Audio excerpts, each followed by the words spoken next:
We order lorry serviettes, tissues, because I think at the end of this show we'll be needing serviettes and tissues. Crying? Possibly. Okay. Possibly. But tears of joy. We'll see. Wait to see.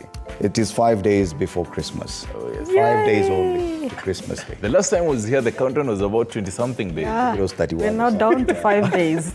Plus, also we marked a milestone. We crossed the 100 episode mark last week and we didn't even realize. Absolutely. Right now we're looking at around 107, 108 episodes of Morning Cafe since we started the revamped show on July 19th. And that is a real milestone, and I think I need to tell you guys, congratulations. Thank you. Congratulations as well. And thank you, our viewers. Good job. Welcome to this edition of Morning Cafe. My name is Freddie Ndimuli. And I'm Florali Muki. Of course, we do have a great show lined up for you as always. This being our last day of the show, the 354th day of the year. And of course, be part of this conversation at TV47 News on X, TV47 Kenya on Facebook. The hashtag is Morning Cafe. And of course, just tell us what you've learned from our show and whatever you'd like us to do better next year. Oh, yes. Yeah. And I'm usually Stanley Nyaringita. My proverb this morning, an African proverb, is if you do not have patience, you cannot make beer. If you do not have patience, you cannot make beer. Why am I giving you this proverb this morning? As Fred says, about 107 episodes with you, and you've had the patience to sit with us from around 6 a.m. all the way to 10 and we'll definitely be continuing to do this with you as of January, as we continue. So we definitely have the whole patience to give you this particular content. Once more, if you do not have patience, you cannot make... So now they deserve some beer. Okay. I get it. Or we do. And as far as the weather is concerned today, highs of 26 degrees Celsius, lows of 16 degrees, some chance of slight rain. Well, we're not really promising you that there'll be rain, but yes, there just could be some light rain. Let it fall on you. No need for an umbrella today. It's closing day. Oh, yeah. Let's take a look at the top stories now.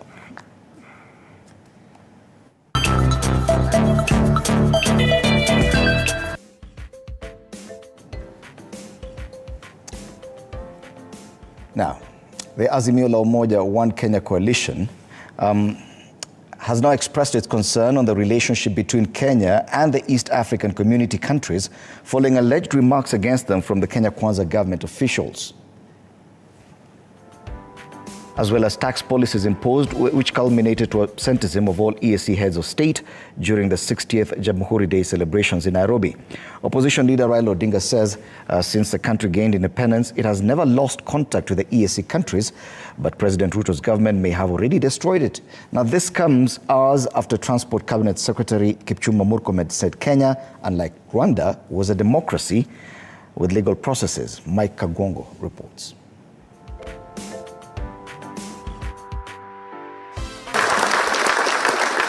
President William Ruto's government may yet again lock horns with East African community members following recent utterances by senior government officials. Transport Cabinet Secretary Kipchumba Murkomen in a recent interview said Kenya, unlike Rwanda, was a democracy with legal process, a statement that sparked sharp reactions against the opposition and other diplomatic officials in the country. Foreign Affairs Principal Secretary Korir Sing'oei downplayed the criticism, calling Rwanda a key brotherly nation, and President Kagame's bold leadership was admired both at home and abroad.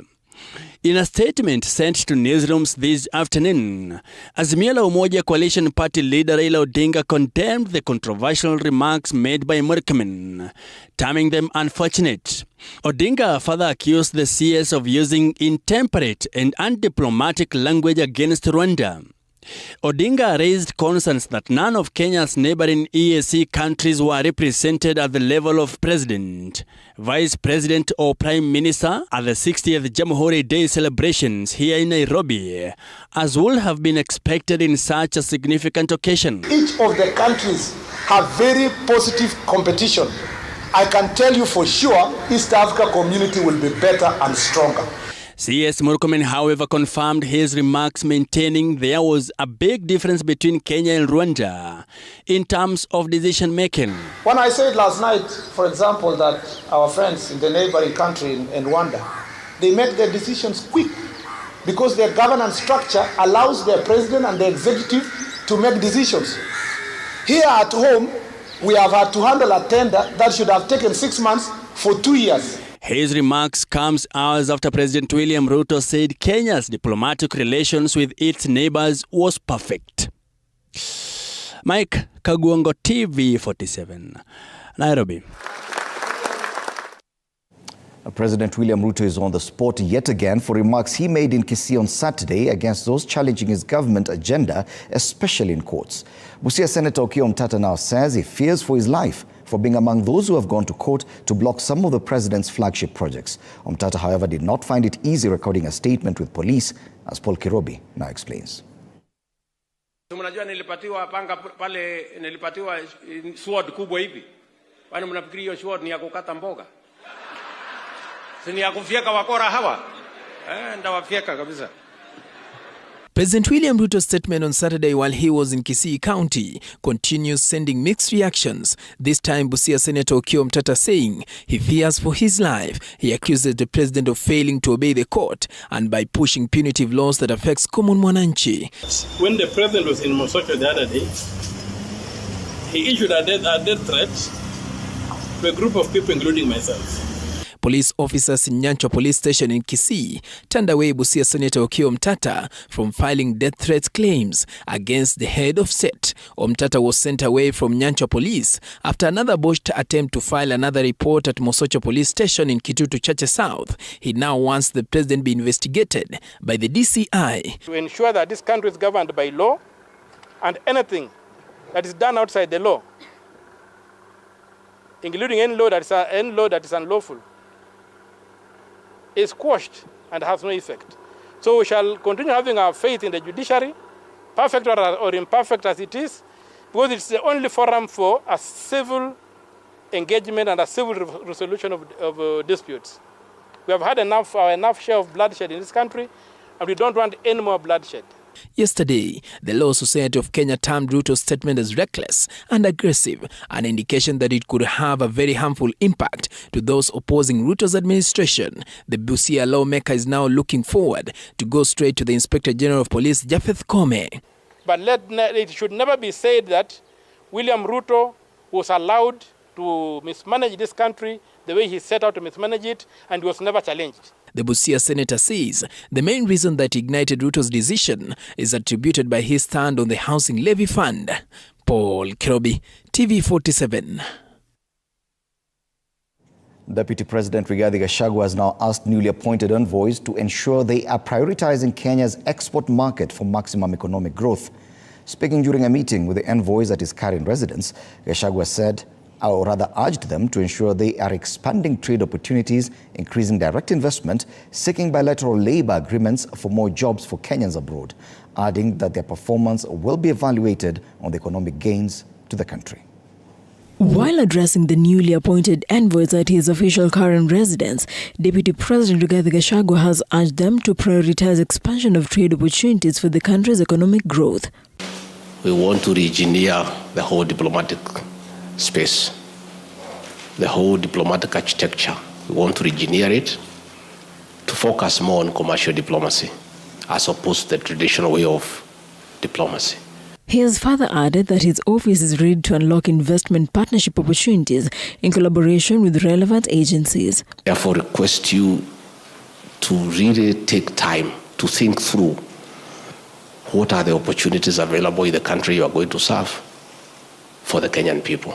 His sentiments have been echoed by Prime Cabinet Secretary Musalia Mudavadi, who praised the country, saying it is a country of interest globally. We can also see very clearly that Kenya and the Horn of Africa is gaining some extraordinary attention globally.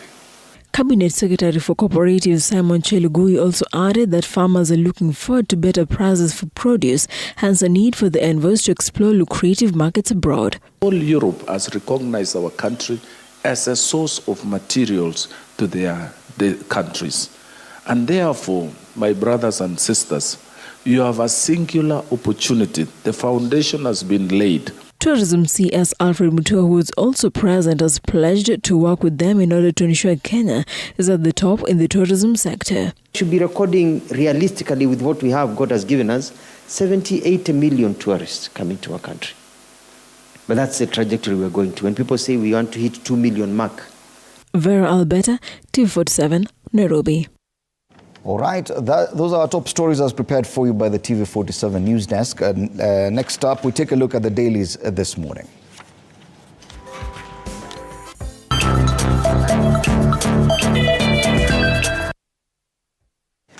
And we start off with the Standard. Uhuru set for political duel. That's a big headline on the Standard this morning. New direction. Former President Uhuru Kenyatta is said to be mobilizing leaders who lost in past elections to begin countrywide meetings to sympathize with Kenyans suffering from unfavorable government policies that have led to high cost of living. Now, the first open meeting was held in Kiambu yesterday, with a series of others planned in the larger Mount Kenya region in coming weeks. That story is on page 6. And that's a big headline there. The other story given prominence on the front page of the Standard: uproar as 120,000 students get schools they did not choose. Parents complain candidates were placed in counties far away from home, while others got day schools, yet they had performed well in exams. Sad state of affairs. Other highlights on the front page: Azimio censure Ruto on foreign affairs gaffes. Opposition leader Raila Odinga hit out at the Kenya Kwanza administration for straining diplomatic relations with East African community members through a series of blunders and bad decisions. The other highlights on the front page: Rotich, a former Treasury CS, says president turned colleagues against me. The former Treasury boss, who was recently acquitted, blames Uhuru Kenyatta for taking advice from his accusers, yet no money was lost in Aurora and Kimorer contracts. That's according to former CS Rotich. On the international front, US-EU hold trade wars until after polls. US tariffs on steel and aluminium and the EU's retaliation on goods including motorcycles and whiskey will be suspended until the end of March 2025. On the enterprise pullout, inside the Standard, why startups are missing out on climate deals. And a quick look at other highlights featured on the front page on the top strip of the Standard this morning. Tales about rogue policemen expose impunity in force. It is a special report covered on pages 5, 8 and 9 of the Standard. In business, Carrefour and abuse of buyer power. Big talking point there. And in sports, why fullbacks will never be the same. Let's flip and take a look at the back page of the Standard. Why fullbacks will never be the same again. The evolution of a fullback. Philip Lam on how position has changed. Guardiola was one of the first managers to use an inverted fullback. Matters football strategy. And that's a Standard this morning. So let's have a look at the Daily Nation. Interesting headline there. Puzzle of 770 billion shillings and sacking of KBC boss. And yes, the Kenya Broadcasting Corporation acting MD Samuel Maina kicked up a storm yesterday after he allegedly signed off payment of $5 billion without consultation in a long-running arbitration case, leading to his sacking in Day of Drama. That story is on page 7 of the Daily Nation. Just a quote by the Information CS Eliud Owalo there. Mr. Maina should proceed on suspension immediately and disciplinary action instituted against him by the board. And that's the top headline on the Daily Nation this morning. Other big stories on the Daily Nation. Matters Rotich there. It was all politics, Rotich says, on 63 billion shillings dams case. And on page 4 and 5 of the Daily Nation, just an explanation of a former Treasury CS, Henry Rotich there, describing the 4 years he was dragged in court as a very tragic story. He says the case was investigated in a hurried manner and pushed by someone who did not understand his role in the whole matter. Other stories on the right strip of the Daily Nation. On the parenting pullout, Christmas on a budget. And on matters justice there, ex-detective gets 30 years in jail for raping suspect in his office. Another story there, also 10 governors didn't spend a single coin on development. And yes, some 10 governors did not spend a single shilling on development projects in their counties in 3 months ending September, while 3 others sank less than 1% of their budget on growth programs. That is a new report by the Controller of Budget there. And that story is on page 12 of the Daily Nation this morning. On the top strip of the Daily Nation, discounts raise cost Carrefour and retailer slapped with a record 1.1 billion shillings fine by the competition watchdog following complaints by suppliers. That is a story on page 10 of the Daily Nation. Book serialization, Leonard Mambu Mbotela's story. You can find that on the Daily Nation this morning. On the back page of the Daily Nation, diplomatic missions seek clarity over service fees. And yes, confusion as state tells foreign mission service fees don't fall under taxes. Just a comment there by the Foreign Affairs PS Korir Singwei. Charges associated with issuance of driving licenses, birth certificates, etc.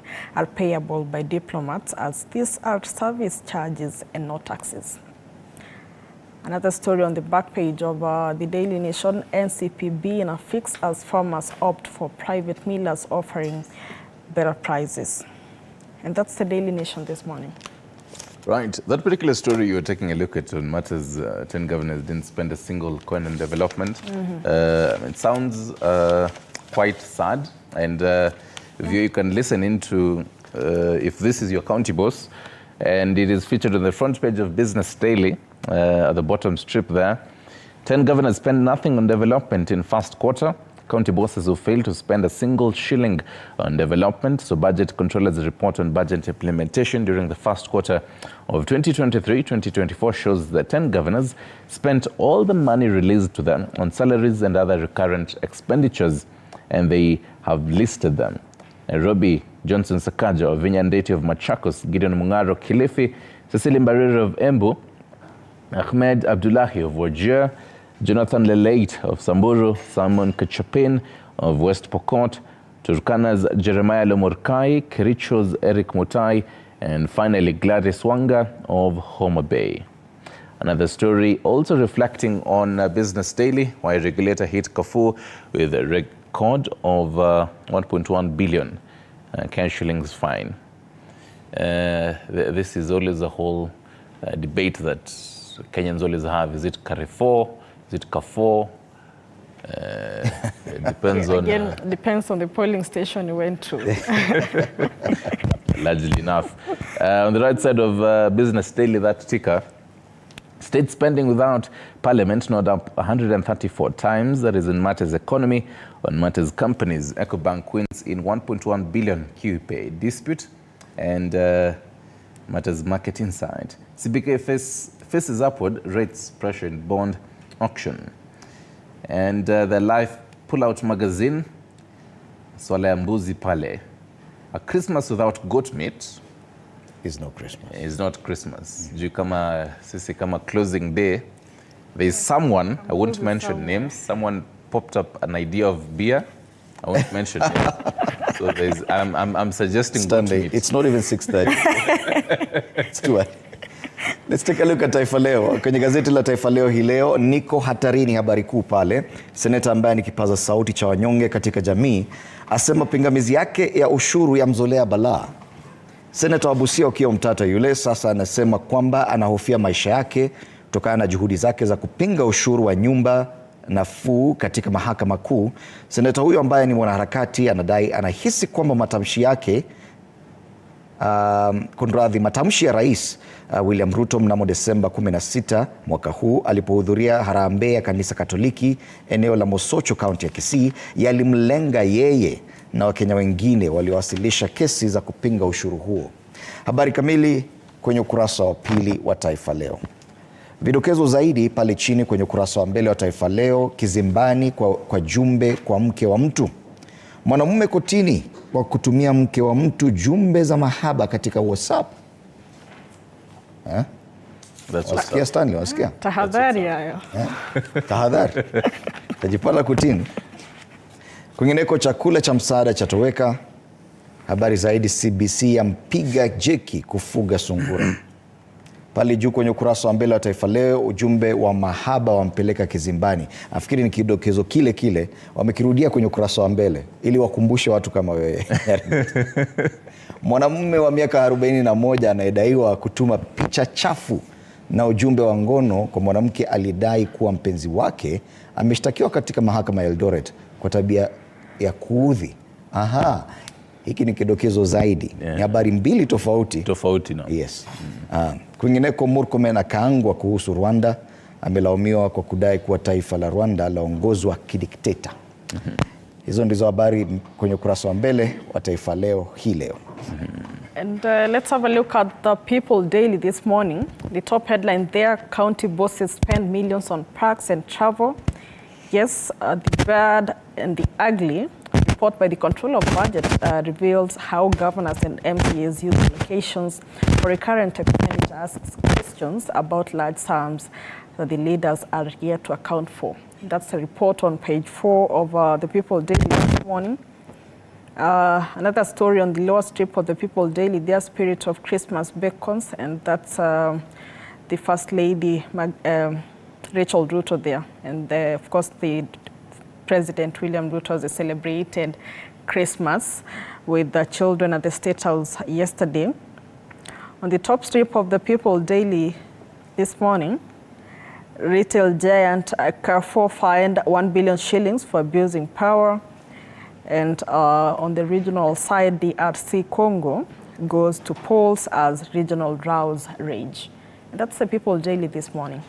Right, tuangalie gazeti la The Star, and the big story is counties splash out 42 billion Kenyan shillings on salaries. The same story also highlighted on Business Daily.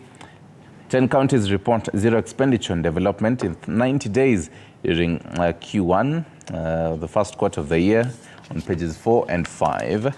Other stories also reflecting on the People Daily, that particular sherehe that was going on in State House yesterday. Holiday cheer as State House holds children's Christmas party. On the right side, matters exemplary. Star Person of the Year revealed set for Friday. And matters smooth operations, Mombasa Port not affected by the Red Sea attacks. Matters voices by Paul Ilado, how media can't survive in the digital era. An interesting read there. Let's focus on matters politics on the front, rather the top strip of The Star. Government is protecting DRC rebels in Nairobi, claims Azimio. That is, it matters deepen tension on page 6 of The Star. In a nutshell, that is The Star. I believe that is a cue to Vuka Boda. Yes, let's cross the border and take a look at what's headlining in Uganda. We take a look at the Daily Monitor. Big news in Kampala this morning. Raid on Kamwenge village leaves 10 dead.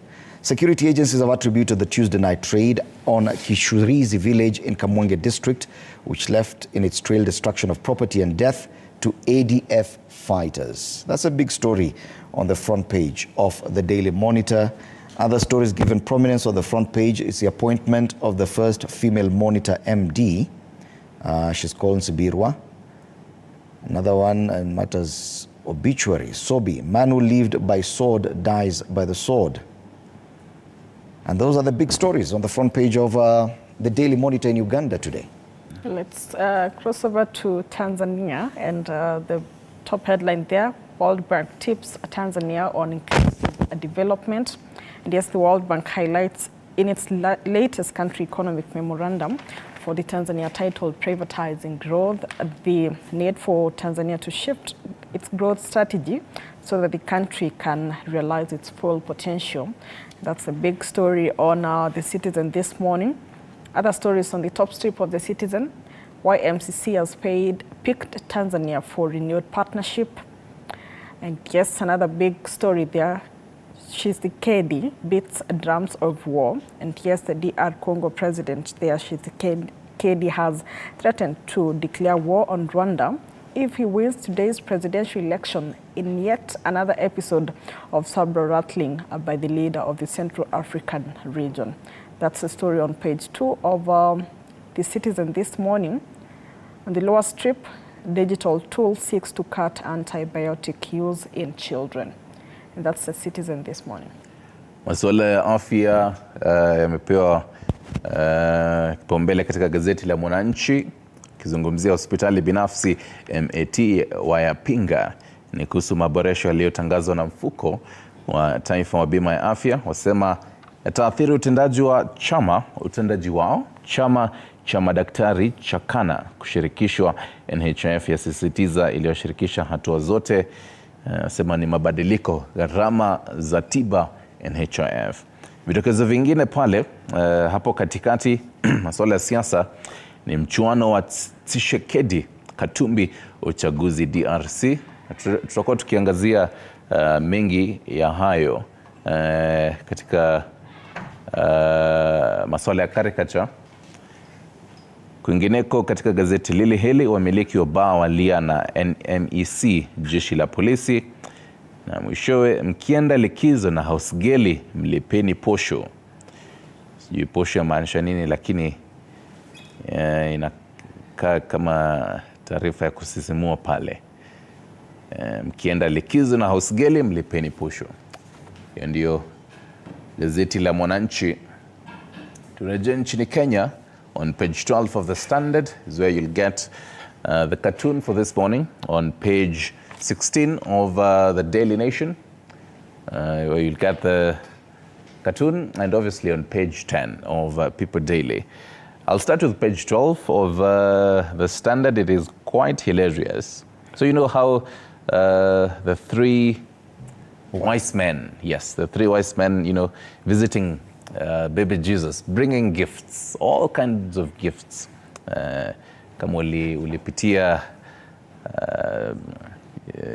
shule ukafunzwa which kind of gifts they were bringing, with camels there. And then there's a gentleman there wearing that turban saying, I'm aware of the newborn king, but still you'll have to pay taxes for all the goods you're bringing him.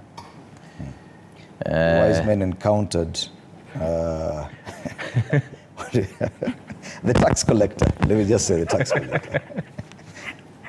Well, on the Daily Nation, the caricature today on page 16 mirrors what's happening in as far as diplomatic relations within the East African region, and someone there throwing stones and hitting glass windows of neighboring countries, EAC. Yet there's a Congo rebel addressing the nation from Kenya. And it has to do a lot with what's happening with Kenya's political and diplomatic gaffes in the recent weeks. That's a cartoon on the Daily Nation today. I don't know if we have the People Daily. And even as you're crossing to the People Daily, you mentioned Congo, and an important highlight for this morning, because it really has to affect even how we'll be focusing on, you know, the bilateral ties between Kenya and Congo moving forward after today. There are elections today, the much awaited elections happening today, and well, it's now between Tshisekedi and so you know, Tshisekedi says, if you renew your trust in me, and if Rwanda continues with its aggression in the east of our country, I'll ask Parliament and Congress to authorize me to declare war on them. They will go all the way to Kigali. So again, that also affects how we as Kenya relate to Rwanda and Congo. Okay. Yes. I've located the cartoon on the People Daily, and it matters to do with road transport and road safety this festive season. A matatu there and the Grim Reaper hanging on it, overloaded matatu, increased fares, greed, kitu kidogo, bribery by police, and just some of the issues bedeviling the public transport sector this festive season. And that is what is captured on the cartoon on the People Daily by the cartoonist Stan, page 10 of the People Daily today. Well, those are the dailies this morning. Today being our very last show this year, we have quite some treats. Marafiki wa Shaba are in the house, and so you can stand by and look forward to some lovely music, holiday flavor, as we get even closer to Christmas Day. It's only 5 days away, remember. Meanwhile, We'll still be looking at the state of the nation. Today, we are hoping to have in studio John Mukunji, MP Manyata constituency, Dr. John Mutunga, MP Tigania West, and lawyer and political analyst Dr. Martin Olo in studio. Do stand by for that conversation. Plus, DJ Westy will be joining us later on. So yes, indeed, it is a jam-packed morning cafe this 20th of December 2023 as we wrap up this year in style. Meanwhile, you can be part of this whole show through our social media on TV47, at TV47 News on X and TV47 Kenya. On Facebook, you're watching Morning Cafe. Over now to Marafiki wa Shaba.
Wow, beautiful brass music delivered to you courtesy of Marafiki wa Shaba.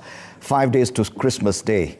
This is how we do as we come to a close of the year. This is Morning Cafe, our very last edition of this year, 2023. We now want to get down to look at the headlines this morning and probably take a look at the year that has been.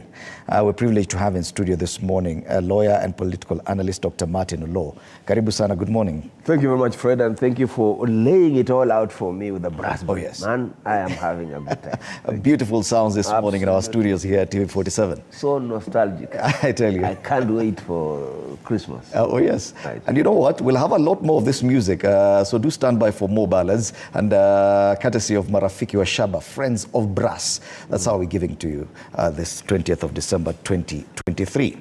Now, Dr. Olo, the headlines today look a bit different on the Star. Uhuru set for political duel. On the Daily Nation, they're focusing more about what's happening with the sacking of the KBC boss. But there's one story that features on many of the other dailies this morning, and is how county bosses are spending millions on parks and travel and not on development. This is according to a report by the auditor, control of budget rather, that shows that some 10 governors did not spend a single shilling on development, yet they've spent billions on recurrent expenditure. Now, a lot can be said about how economies grow. Yes, and when you fail to budget for development in a situation like the one we are in, this will be felt in months to come, don't you think? Because devolution was supposed to spur growth, but when we see that these units are spending more just to sustain themselves instead of spurring growth, it defeats the whole purpose of devolution, don't you think? You see, this issue of salaries and recurrent expenditure, particularly in public service, needs to be looked at in context. If you carry the same argument and put it on national government, you'll find that the expenditure on recurrent is disproportionate. It's not. It's in fact, when you look at what has been spent on development, is insignificant. And again, what has been spent on development is borrowed. So basically, what you are saying is that there is nothing wrong in paying salaries because these civil servants are the ones that give services. So there is a way in which you can't say there's nothing happening in the counties because only salaries are being paid. No. If they are being paid and they're giving services, for example, in hospitals, they're giving services in schools, they're giving services in water and so on, that is important. That's equally an important part of a government. So the issue of salaries will always be here with us because as it is, we have a very skewed nature of recurrent expenditure compared to development expenditure. So more than 70%, as it is even as per budget, goes to recurrent, and only 30 goes to development. Now that's a very bad way of looking at things. You would want to see 30-70, so that 70 is going to development and 30 is going to recurrent. That would be a bit reasonable. For now, it's not reasonable, but it is not safe to just condemn and say that nothing is happening in development, because what is development? Development is not just infrastructure, it's not just roads, it is about the services that account and sustaining this units. Because I'm starting with that story because it is what is featured on the front page of the People Daily. Yes. And the headline there reads, county bosses spend millions on parks and travel, yes, and little on development. And on the Star, it says counties splash out 42 billion on salaries. And I think it's also on the Business Daily, where they talk about 10 governors spend nothing on development in first quarter. If we may compare with what's happening at the national level, because you mentioned that, and it was on one of the front pages earlier this week that the government has actually halted development projects because of the kind of economic crisis we're in. The question we're asking then is just how bad the situation is that we are holding all development projects. The government has come out to say that out of 10 shillings collected by the Revenue Collection Department, 7 is going towards servicing debt. Only about 2 shillings out of 10 is left for recurrent expenditure, no mention of development there. Now, if I may compare that with what the President's economic advisor, David D, is telling us on Twitter. Yes. Yes, that this economy will shrink. I'm going to use his words. The economy is going to shrink. And he says that it is going to get worse. The president on Jamhuri Day told us we're out of the debt crisis. And after that, even the CS for Treasury, who had indicated that the government was broke, was sort of forced to recant his statement and say that he was quoted out of context. Now the question is, do you feel that we're being told the truth of just how dire the situation is? The situation is bad. The truth is also being dished out, in a manner that is not measurable, or a manner that's not accurate. The truth is being dished out in a manner that's not accurate. Interesting. The point for me is that we are in a crisis. And it's not about debt crisis. If we borrowed to do development, if we borrowed to do the expressway, we borrowed to do infrastructure, what's the problem with repaying? Yeah, we are repaying for debt that, and I'm saying in quotes, we took in order for us to do development. And there's been nothing wrong. It's like you take a SACCO loan, you go and build up a house. There's nothing wrong for you to say you're repaying it because you already have done something with it. The problem we have is we don't seem to know what we borrowed for. You can't put a finger whether we are 10 trillion debt, 7 trillion debt, 2.2 trillion debt. We can't put a finger. So what are we paying for? That, I think, is the main problem. And not the controller of budget is able to tell us, not even the treasurer is able to tell us, not even the central bank is able to tell us. Now, that to me is the problem. There's nothing wrong in borrowing.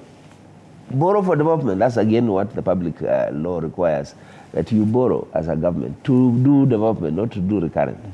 And after you borrowed, pay. That's the honorable thing to do. The issue for me is, what are we repaying for? Okay. What did you use the money for? I'm more concerned about the expectations of Kenyans and what Kenyans are looking forward to, because probably the government has been selling hope, and they keep saying in the next 3 months things will get better, in the next 6 months things will get better. But the economic advisor to the president is telling us this economy is going to shrink. It hasn't shrunk. If it has shrunk till now, it's going to get worse, because he's talking about the future. And it would appear that Kenyans are in for a rough ride, but they're not being told that one. Not everyone is on Twitter to see David Nd's tweets. The president is selling hope. If at all things are going to get bad ahead, don't you think that Kenyans should know? You see, Kenyans need to know. My problem with my president is that he is not realistic. He should sit back, let technicians do their job, let them advise him. But you can't sell hope. Hope is not a strategy. It is not. You can't keep on talking about tumepanga or tomorrow. No. Let us now be realistic. And perhaps what Mdi is doing is correct to say it's going to shrink. And it's true. By every standard, Where we are going is worse than where we're coming from. In terms of the exchange rate, in terms of the interest rate, in terms of the repayment for debt, because remember, once our shilling is depreciating, our debt repayment is also appreciating. I mean, the loans we have are going up in terms of what we need to pay. Because we are borrowed in dollar denomination. So every time the dollar is rising, we are having to pay more. Now, that is true. We are going to have a hard time. It is true that we're going to spend less and less on development expenditure. And even if we do, we must borrow it. We have a threshold, we have a limit. We have now reached a point where we can't keep borrowing. Though we are still borrowing. The other day you heard that the government is borrowing about 25 billion shillings a week. Somebody said then we are spending about, I don't know how many millions a day and an hour or so on. So the point then that we want to appreciate is that we are in a bad place, and the sooner the president realizes that, the better. The only problem he has is that he has had a bit of conflict. When he was in government and he was campaigning against his own government, he said things that today he's in government he can't say. He's saying, for example, that it's not because of him that the cost of living has gone up, neither will it be because of him that the cost of living will come down. When he was campaigning, he said, it is Uhuru, it is Raila, it is the handshake, it is this. Yeah, so we can't have it two ways. The sooner I hope when he goes for Christmas and Jesus is reborn in his heart, he will sit back and say, look, 2024, I want to be a little different. I want to talk less, I want to listen more, and I want to ask Kenyans to give me a chance to just fix my mess, because the mess is there. And now that we're talking about 2024, this reality could actually hit Kenyans sooner rather than later. Because, and I'll still keep referring to David Ndii and his tweets, because that's probably the only place where we're getting some hint of the truth in as far as the situation we are facing is concerned. Yes. And he said that the government right now is trying to balance between repaying debt and paying salaries, no development. Yeah? Paying balance, not splitting, not managing. It's balancing between. Yeah. It's either or. If the government fails to pay salaries, it includes the disciplined forces. That could have its consequences. If the government fails to service its debt and defaults on some of these loans, it will have its consequences. Either way, a crisis is forming, and this will happen in 2024. Kenyans are not aware of this. I guess that's why Ndii is warning all of us who, and you and I, as we sit in this studio, we know that you cannot have a situation where you are having to choose between repaying a debt and paying salaries. Those three choices are not, both are necessary and must be met at the same time. But the moment you stop doing that, and the other thing you have not said is that the government is making deductions on NHIF. It's not remitting. It's making deductions, statutory deductions, it's not remitting. That is the same situation in public universities are in. They are operating with deficits. They cannot pay their statutory deductions. Now, we are going to go bust, because what we are simply saying is that if it was your business, if you reach that point, there are hard questions you need to ask yourself. Whether you want to continue the kind of salaried employees you have, or whether you want to ask for a restructuring of the debts, or whether you want to change tax. Whatever you do, the only thing that this government hasn't done is to show us how they are going to reduce expenditure. They are blaming Uhuru for taking us where we are, but they are also on full throttle spending, left, right, center. The president should know that if he stops traveling alone, even for 2 months or 3 months, there will be a lot of savings we will make. And it's not him traveling. When he travels, he needs a backup. He needs a machinery to go with it. It's that machinery that costs us. When the president leaves State House, the machinery that he moves with to any part of this country costs us. So we need a president who says, wait, since I'm such a huge cost to Kenyans, I need to begin to be frugal. I need to lead by example. So we want to appeal to him to lead by example and save us some money a little bit, cut back his luxurious trips. I'm saying luxurious because they're not cheap. They're top end. Actually, State House has said to have spent about 2.2 billion shillings in the last 3 months or so. Yeah. And a lot of that goes to travels by the head of state and probably his deputy.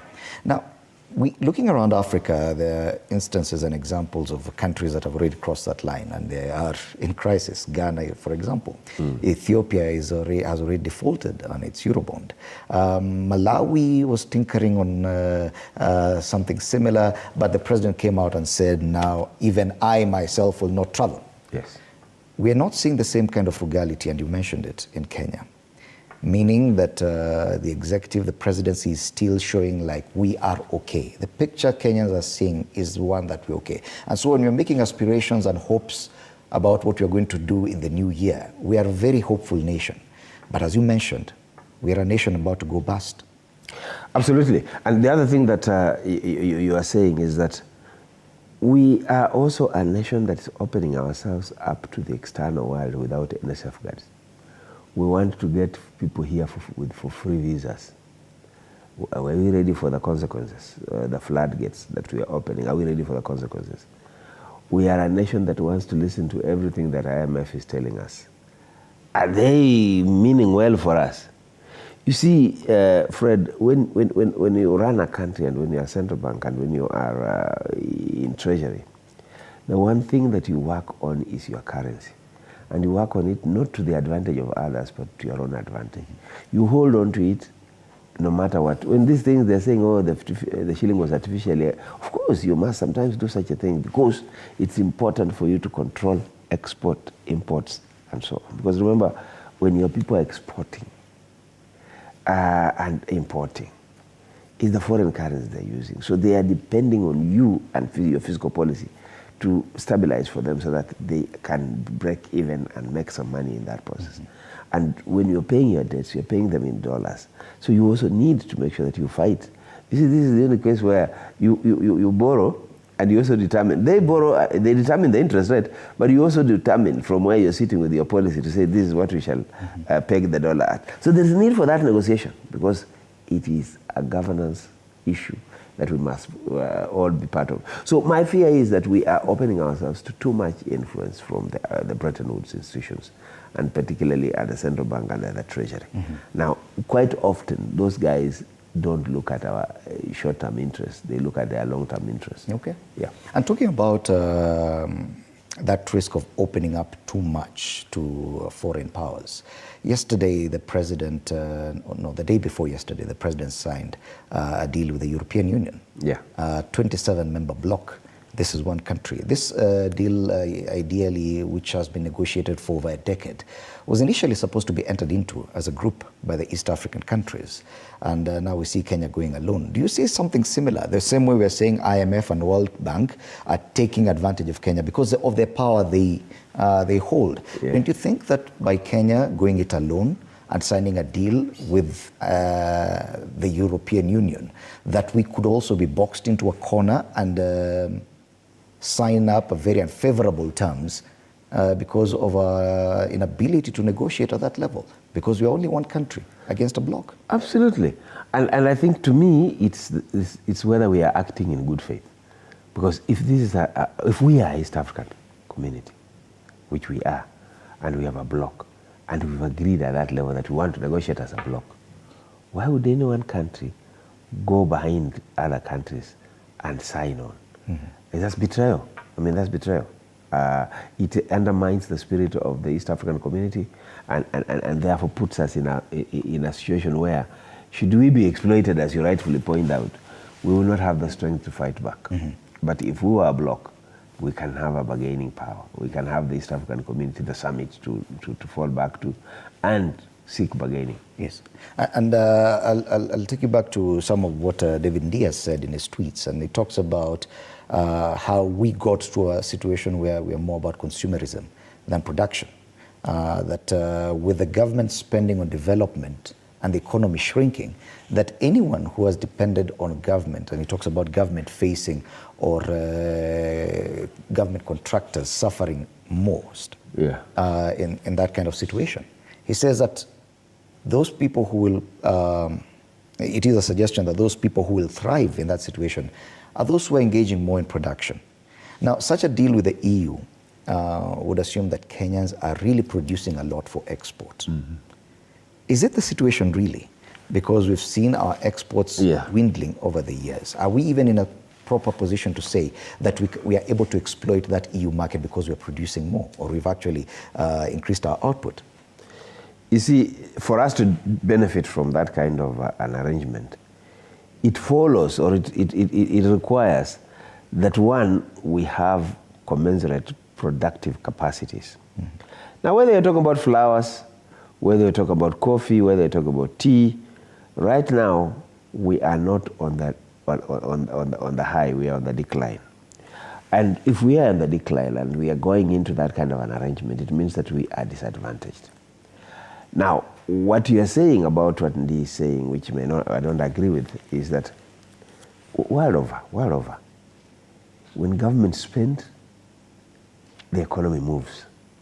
That's why if you want to fight up with the inflation, or you want to fight up with the economic depression, the one thing that you need is ways in which government can bring in capital. So you inject capital into the economy, you inject money into the economy, create jobs, create infrastructural activities where people can work and then make money and so on. It is totally unacceptable for government to contract for services that it's not willing to pay for, because those services are productive related, because services that have gone into road construction, services that have gone into dispensaries and health sector construction and so on. So the right thing for government to do is to pay up whenever it owes contractors. This economy isn't going to thrive absence of government. Governments in the world generally are the engine around it. And paying salaries. The belief is that they are totally unable to inject any capital into the market for now, and they admit that they've halted spending on any development projects. Now, in such a situation, then we go ahead and sign this EU pact.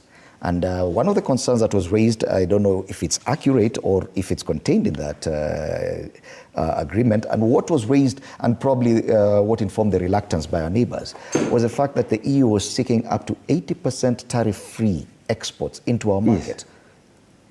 In case that happens right now, in a situation where our government is not even injecting any capital into the economy, where does that leave us? Net loss. Because you see, basically what you're saying is that we are giving advantage to EU when they export to us. And they're not exporting to us at our strength, they're exporting to us at our weakness. And we're not able to reciprocate with our exports. Yeah, and the power of our shilling, the power of their pound, the power of their euro is stronger. That said, what I was going to say is that this government came into power with a lot of good ideas. For example, they said they want a bottom-up economic model. The issue about that model is that you start from the bottom, you start from zero budgeting, and you build upwards. You don't do what is called incrementalism, whether disjointed or whether organized. You don't do that. It means you come here, you say, okay, let's start from the zero. What are the key parameters that we require to put into this economic puzzle for us to be successful? That would have meant that they would have looked at human resources, they would have looked at government expenditure, they would have looked at the entire gamut of our public revenue and public whatever, and then they would have said, we are now building up. But they came, found us at a certain 2.2 trillion budget.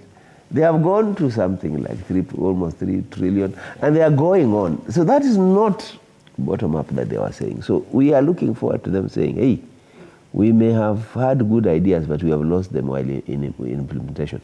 In fact, the problem that this government is going to suffer is that they had ideas, they arrived in government, they abandoned their ideas, they started following. You know that proverb of the West African writer who says that when your house is burning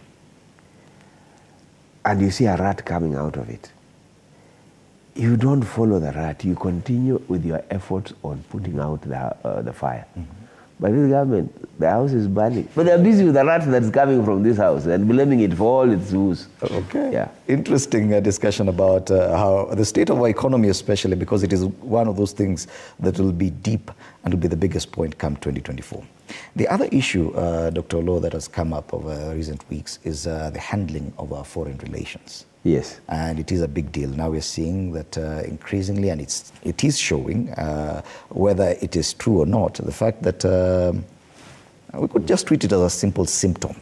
If we may just look at the attendance at the Jamhuri Day. Of course, it has been dismissed that our neighboring heads of state do not have to be there. It is not a requirement that the president of Tanzania or Uganda is present. And that may not be the real problem, but it showed. And I think according to Kenyans, they expected a better representation from our immediate neighbors as we marked 60 years of independence. We saw President Ruto attend a similar function in Uganda last year. But this week we've seen it escalate further, and it's not about one country, it's 2, 3. And the situation with Rwanda, with what C.S. Murkomen said about Rwanda being an autocracy. Then the situation with DRC. With them recalling their ambassador after those comments in Nairobi. We saw earlier in the year another CS comment about what was happening in Sudan in very unpalatable terms and the kind of reactions we had. We saw even the very first day that William Ruto was sworn into office, the kind of gaffe about Western Sahara and what Kenya's relationship with that was going to be. Do you think that the handling, or what is your assessment of the handling of foreign relations by Kenya? I want to add on to that, yes, by the president himself. On October 8th, the comments he made about Israel and Hamas, that he had to recant, completely out of place, because diplomatically that's a... You see, and then you take what Malema said. Malema said the Hamas are freedom fighters. So basically what I'm saying is that we have had mixed signals coming from government. And let's step back a bit. There was every reason for this government to be given support by neighbors. At the inauguration, you saw many government leaders that came to witness the inauguration of President Ruto were sending 2 messages. 1, that Kenya is very important for us. 2, that we would like to support Ruto to succeed. And 3, that the politics of the elections should now end. You know, they were sending a message, and you could see that spirit of camaraderie, this spirit of collegiality. No problem. The question is, what has led to the dissipation of that spirit? The case of EPA, signing of that, ignoring your colleagues in the East Africa, the comments we are making on Rwanda, the comments we are making on DRC. President Uhuru is involved in the peace initiatives in DRC. We are allowing rebels to come here and make statements from Nairobi. We are undermining our very role in that space.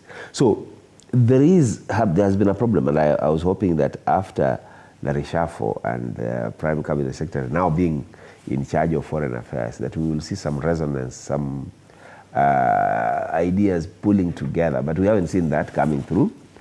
But that said also, you have a problem with this government where everybody speaks about everything. Now what has Murkomen has got to do with foreign policy? What has Korea got to do with the police service? You know, sometimes you see these guys talking and stepping all over each other's toes, and you're like, wait a minute. What happened to discipline? What happened to... Do you feel like we've gone rogue as a country in as far as dealing with our immediate neighbors? All these are members of the East African community.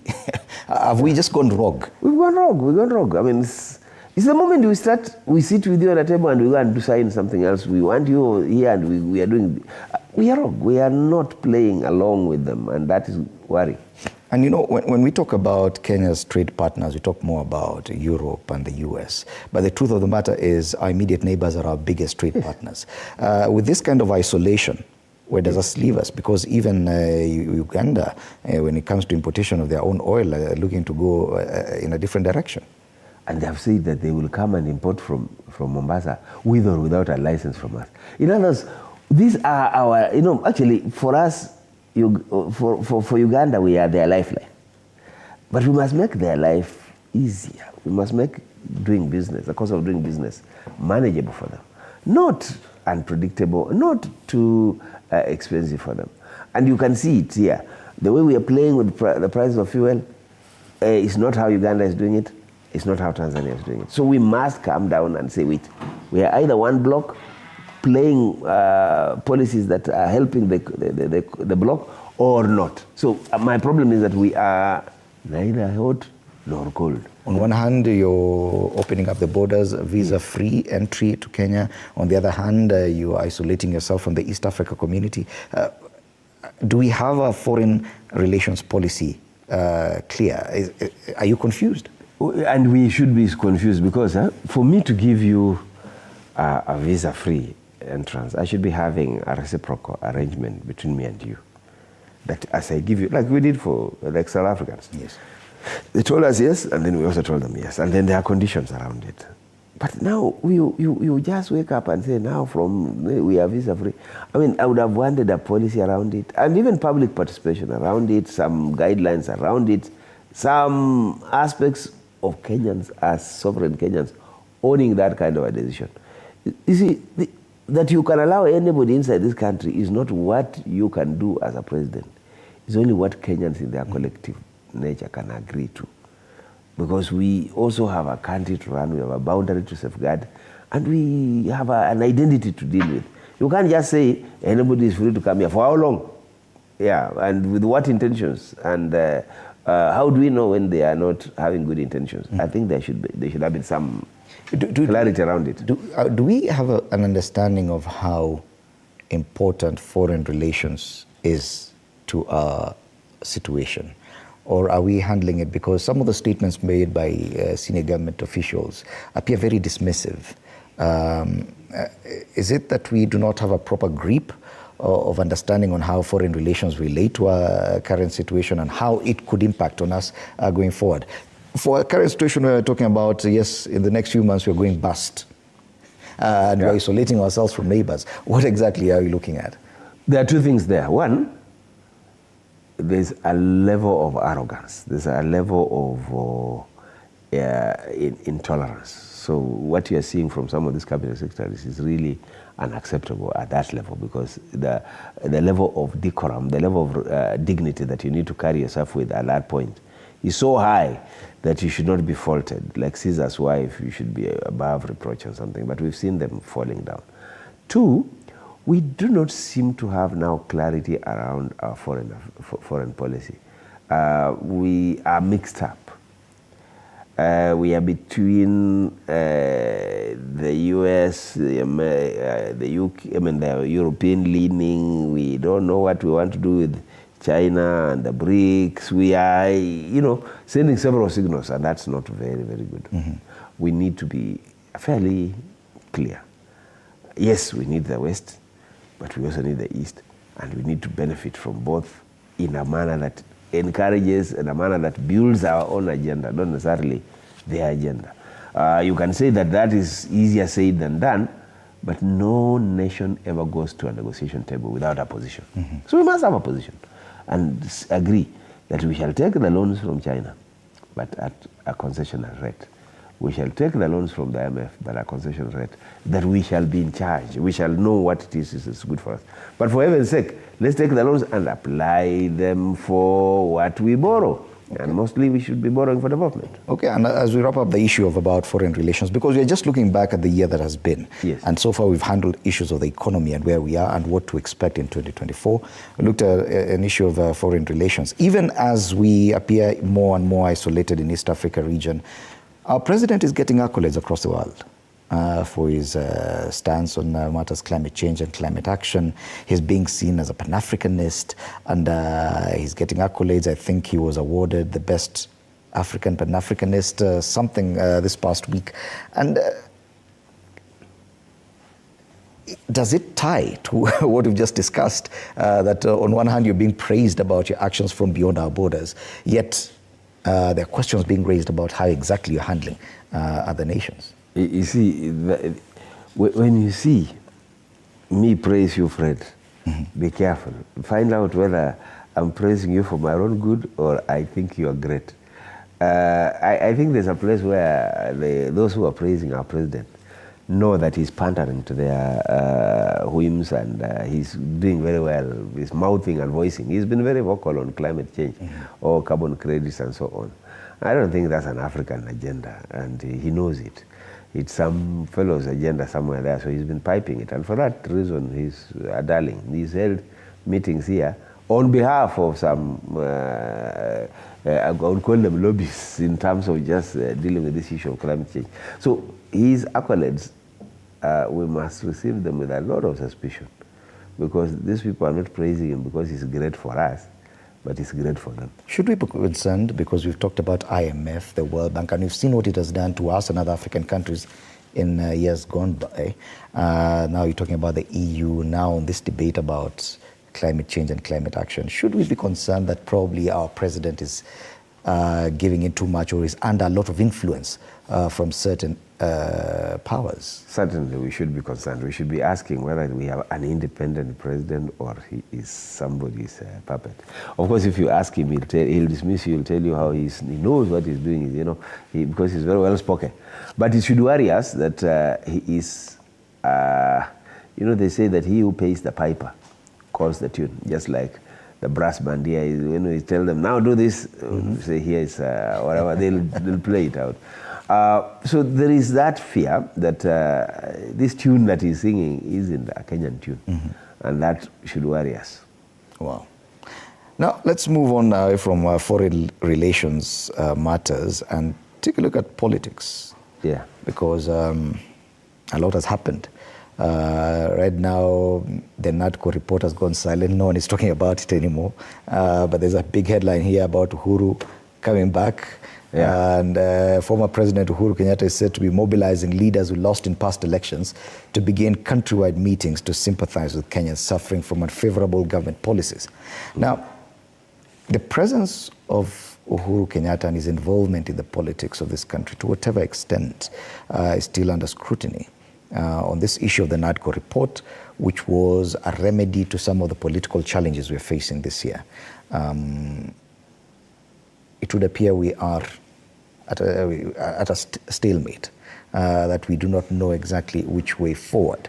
In the current economic situation, handling politics is going to be also a bit dicey. What is your assessment of where we are and what to look forward to in 2024, remembering that we still don't even have an IEBC in place? Precisely. First of all, let me again go on record, because I'm on record to have dismissed that process of dialogue and the NADCO report. So it's as hopeless as it is, and that report will not go any further. Two, let me also express my disappointment at even Raila and anybody else who sat in that process and thought that those recommendations they have brought to us will see the light of day. They will not. The issue of leader of opposition, that one is an aberration. It's an abuse of our constitution. It cannot fit there. So even for anybody to sit there and contemplate it and say that's a good report, the way Raila said it, he is cheating himself. Now, the problem that we have, which is the opportunities to organize politics differently. So if Uhuru is going to stand up and he's going to say, look guys, this and this and that, the people who should be very worried is Raila and Ruto. Because Kenyans love opposition. Ask Ruto, how did he demonize Uhuru until Uhuru now became useless? The thing is, you just need a narrative, and that narrative will demonize Ruto and Raila. You put them together. You can call them, remember the other one was Handshake Brothers, this other one you can call them NADCO Brothers. You can say whatever you want to say and push a narrative. Now, we are going to see a few developments in 2024. Uhuru has not taken it kindly to have been dumped by his own people in Central. He thinks he knew something that they didn't know. He feels vindicated. And his people also feel vindicated. Now they can talk at the same language. Now they're energized. Now they're energized. They seem to be saying, you see, you know, I told you. And said, yeah, we didn't listen to you. We thought you were very bad. Eh? You see, they say this man is a drunkard. They are now saying, afadhali yule mlevi wetu. So the point that we are talking about is that he now has a platform. there's a level of disenchantment that is giving him room to talk to people, and that should worry the government of the day. But if lies in 2022 or lies leading to 2022 was a very important cause for success for UDA, then lies and anything else in between the truth and something will also be the reason why. It's fair game. It's fair game. Yeah, fair game. Nobody. So they should wait for that other, because right now, when you look at most businesses, they are suffering. When you look at people, when you look at people in central Kenya, the thing you don't touch is their ability to make money. And you don't tax them, you don't lord over them. So at the moment you make it impossible for them to make money, they look up and say, hello, who is in town? So there's that point, and we should wait for it. Let's hold it there and breathe a little and give a chance to Marafiki Washaba to give us more lovely music, the Friends of Brass. Over to you, Marafiki Washaba. We'll be back here to discuss a lot more, including my pet topic, the 13th Parliament and the conduct of the 13th Parliament. It would be really interesting to see what Dr. Martin Olo has to say about the performance of our houses of legislation. Marafiki Washaba.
beautiful music there by Marafiki Washaba as they continue entertaining us 5 days to Christmas Day. This is a very last episode of Morning Cafe right here on TV47. Marafiki Washaba will be back with a lot more music. Do stand by for that.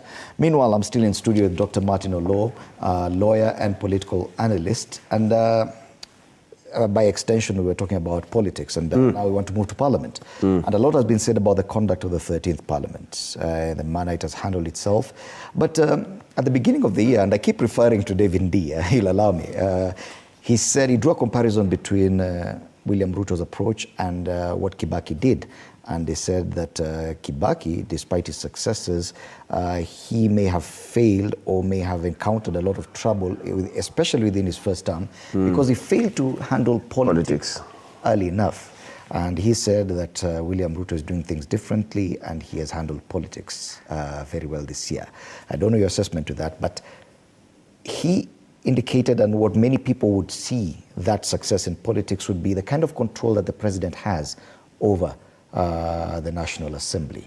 Do you think that that can be termed as a success in as far as Ruto is concerned? If there is a mark that I can give the president, and I give him an A, without a shadow of doubt, is his ability to manage politics. On that one, he lives it, he sleeps it, he wakes up in politics, he generally plays and weaves around politics. So, absolutely a solid politician, shrewd to the point. And so, for example, he saw quite early that Azmio will give him trouble, so he started by splitting it, by offering incentives for some people to move from the Azmio to his side to create a majority. That is being shrewd. And he says that because, you know, for Kibaki, he never managed that side of politics. He was busy on the economics. Did not manage the politics, and that politics destroyed him, because then he needed both. The problem is the president is managing politics and managing politics only.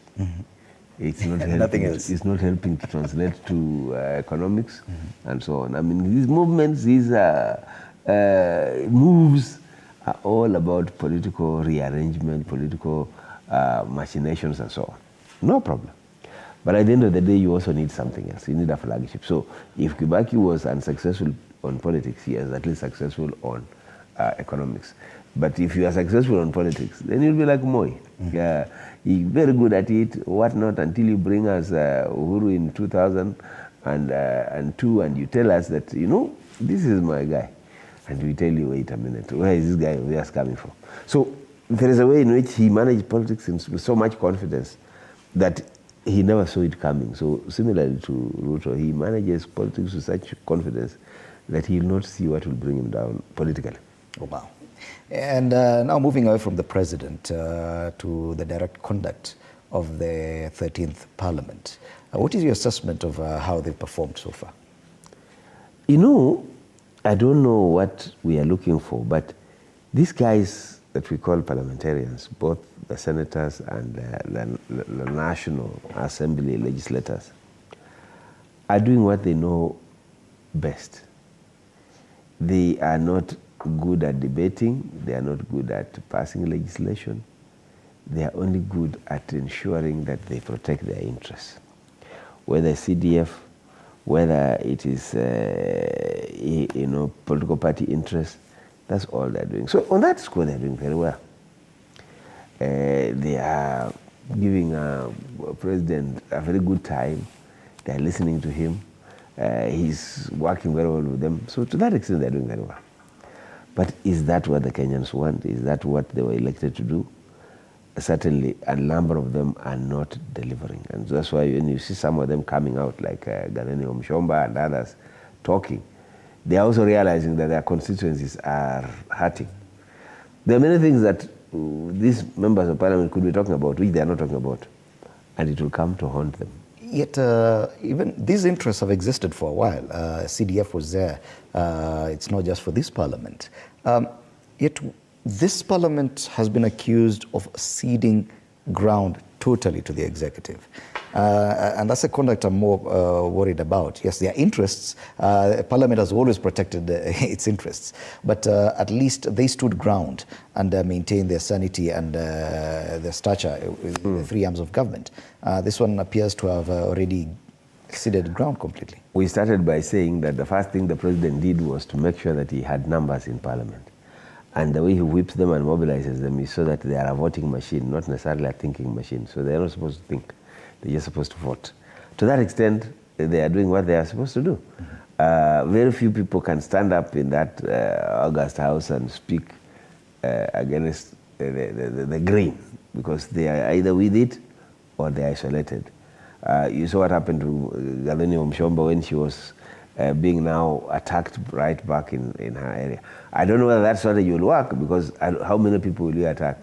And who knows, maybe her politics is resonating with the people, not necessarily on this other side. So yes, we lost it with the members of Parliament, and perhaps if anybody was putting a lot of hope on them, that hope was misplaced. But you could look at it from the other side. Yes, it's good politics for the president. He could be praised for having that kind of control over the Houses of Parliament. But is it serving the purpose that he would hope it serves him? Because now we're seeing that the war or the battles have been taken to the judiciary. Issues, policies proposed by the executive, which was simply rubber-stamped by Parliament without proper scrutiny. Now we're seeing the president now talking about the sword because he's fighting people who are going to court.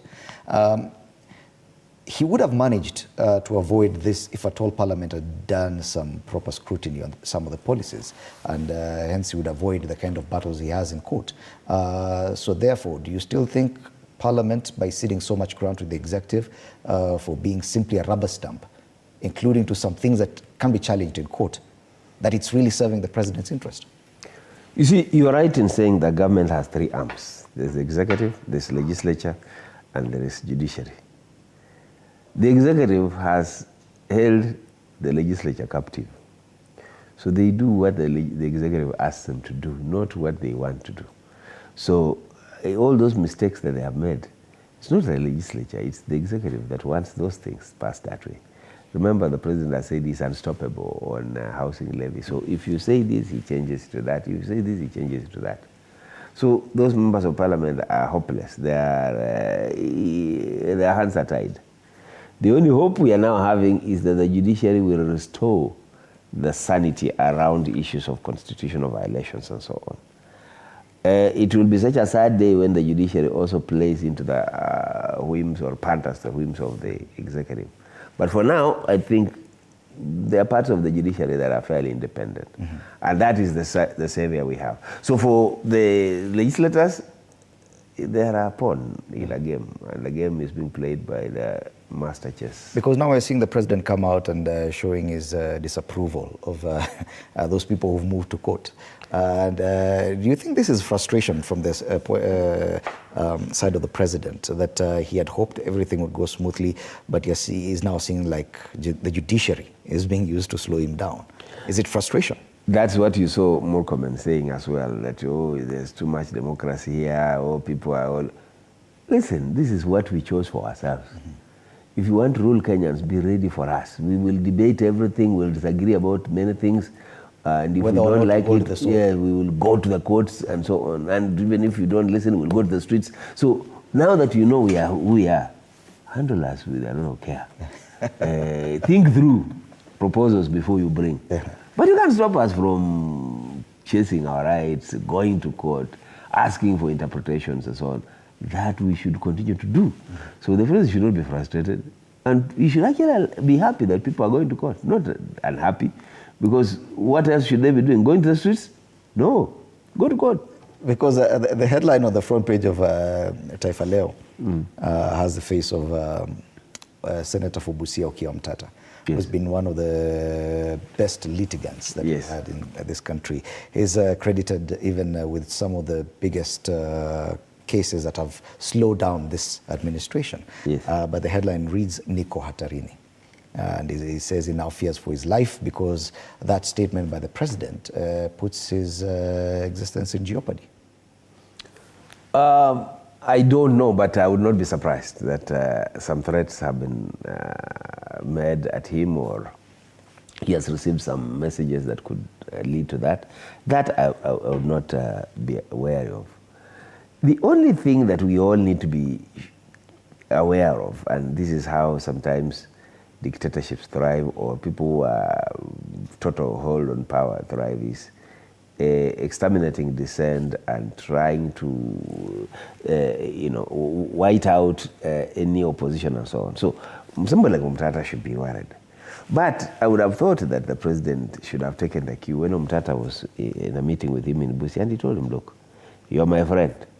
There's a problem. If you look at it, I didn't want to go to court before you look at it. He ignored him. Mm-hmm. He went to court, he got his day. So what the president needs to do is to learn and to know that the Kenya that he is in charge of today is not the Kenya that Moi had. Mm-hmm. The constitution we have today is not the same one that Moi had. So the rule of law must thrive. Constitutionalism must thrive.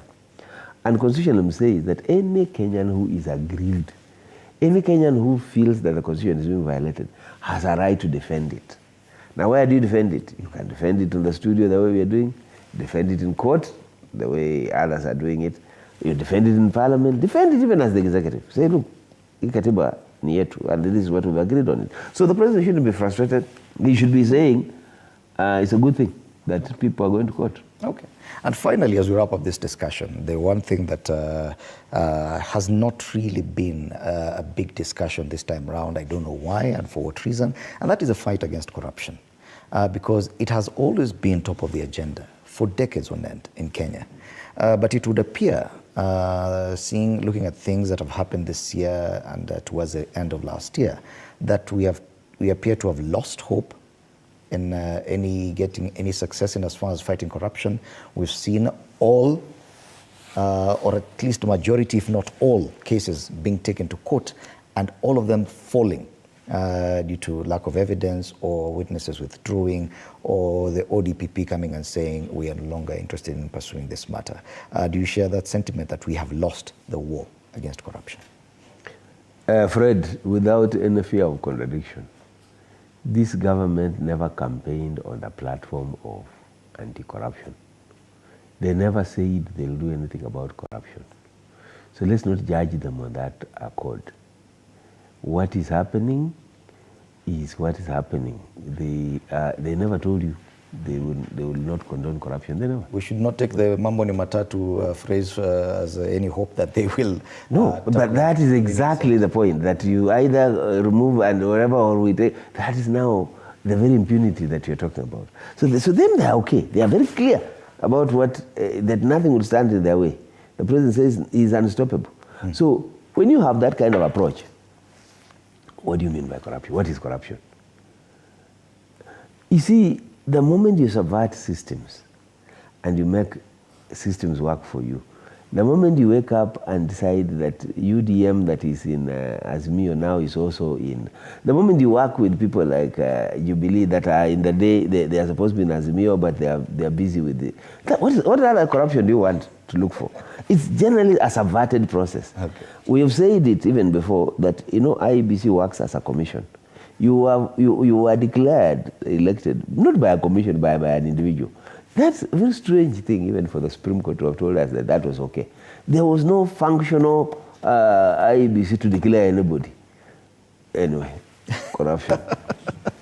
Well, Dr. Martin Olo, as we wrap up now, what hope do you have for the new year? Looking at the things we've discussed, and it appears in each and every, we looked at the economy, foreign relations, politics, the conduct of parliament, the rule of law, and now even the fight against corruption. And it would appear we have nothing that we could call positive to talk about. What should we look forward to? Is there anything positive to look forward to in the new year? Yes. To make your final remarks. Yes. Kenyans have been resilient. Kenyans have been peace-loving. Kenyans want the best for themselves. I have no doubt that in 2024, we will be tying up our belts, tying up our shoelaces, and doing the things that we know how to do. This country is too important for us to give up on account of politicians. Politicians are temporal. They'll come and go. Governments will come and go. but Kenya as a country remains here. So our resilience, our ability to tolerate each other, our ability to be peaceful, our ability to defy being boxed into tribal cocoons is what is going to take us forward. So let's be optimistic. Let us work harder. Our spirit is not going to be broken, not by tough times. Tough times will be here, but tough times, the tough people are also going to be here. So we are going to be the tough people in the tough times. Wow. Thank you so much, Dr. Martin Olo. Tough people are going to survive this, even if the country goes bust in 2024. Thank you so much for agreeing to be part of this discussion as we mark the very end of the Morning Cafe this year. It's been a very interesting year and so many things to talk about. Thank you so much for being in studio. You're welcome. Thank you for having me. I'm going to go through this editorial comment as we wrap up Morning Cafe for this year. As the year 2023 draws to a close, we take this opportunity to reflect on our role as a media in Kenya and to reaffirm our commitment to fostering an environment of open discussions for the betterment of our beloved nation, Kenya. True, we've often been criticized for our quickness to point out the government's shortcomings and failures. Some may even argue that such scrutiny undermines the efforts of our leadership. However, it is crucial to understand the essence of our actions. It is not criticism for criticism's sake, but a service to our nation. The media cannot afford to be the luxury, of blind praise or turning a blind eye to the challenges that confront our nation. We stand as a voice for the people, holding the torch of accountability and transparency high. While some arms of government may celebrate and uphold the status quo, it falls upon us, the fourth estate, to question, to probe, and to initiate and sustain discussions that pave the way for progress. Don't get us wrong, we love our country, as we have no other. Our duty is therefore not born out of malice or a desire to undermine authority. It is a solemn obligation bestowed upon us by our commitment to serve Kenya. We here at Morning Cafe and indeed TV47 stand by our commitment to continue questioning, engaging and advocating for a better Kenya in the year 2024 and beyond. Our patriotism isn't merely draped in flag waving or singing praises. It lies in our unwavering dedication to the principles of democracy